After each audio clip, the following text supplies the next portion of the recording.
Ready, start. In recent times, Category 5 hurricanes in the Caribbean and in the American mainland record floods across Bangladesh, India, and Nepal, and drought emergencies in 20 countries in Africa have damaged these regions, killed hundreds, and ruined the lives of millions. So, for those countries that are least developed, the impact of disasters can strip away livelihoods. For developed and middle income countries, the economic losses from infrastructure alone can be massive.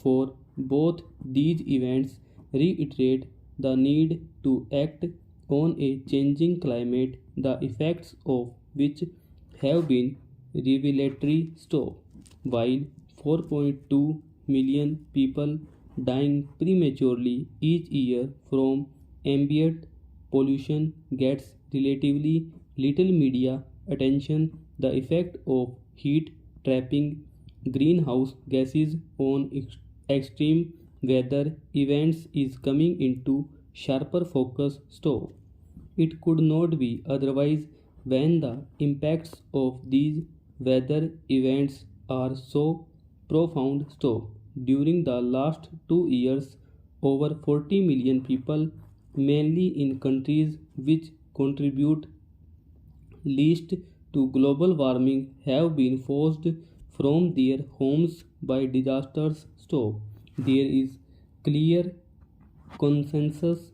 Rising temperatures are increasing the amount of water vapor in the atmosphere, leading to more intense rainfall and flooding in some places and drought in others. So, some areas experience both.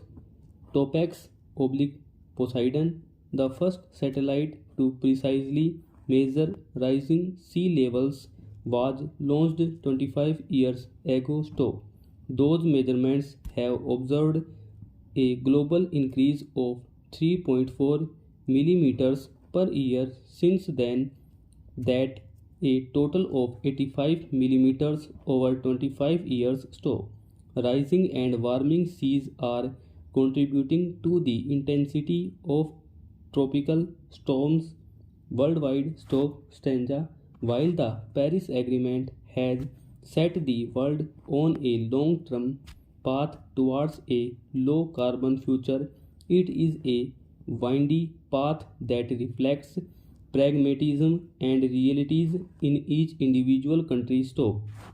Thus, while carbon emissions are expected to drop as countries meet their targets, the impacts of climate change may be felt for some time, leaving the world with little choice but to invest simultaneously in efforts to adapt to climate change and reduce disaster risk. So, this will require international cooperation. So, restoring the ecological balance between emissions and the natural absorptive capacity of the planet is the long term goal. So, it is critical to remember that the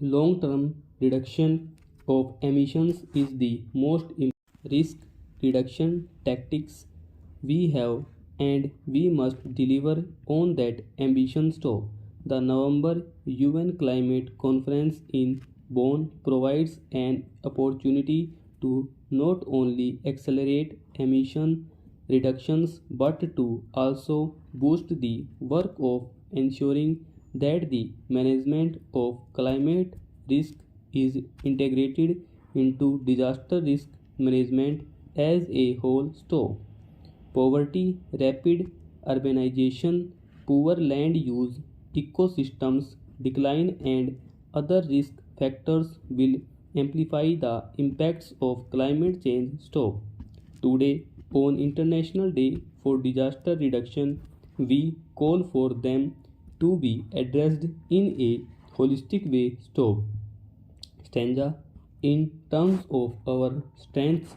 First of all, our innovation forecasting system for rivers, which we have just introduced. So, we have a longer history than others in this field, and that is definitely a strength of ours compared to our competitors. So, secondly, we also have certain technology that has been highly appraised by the government with regards to the development and design of bridges.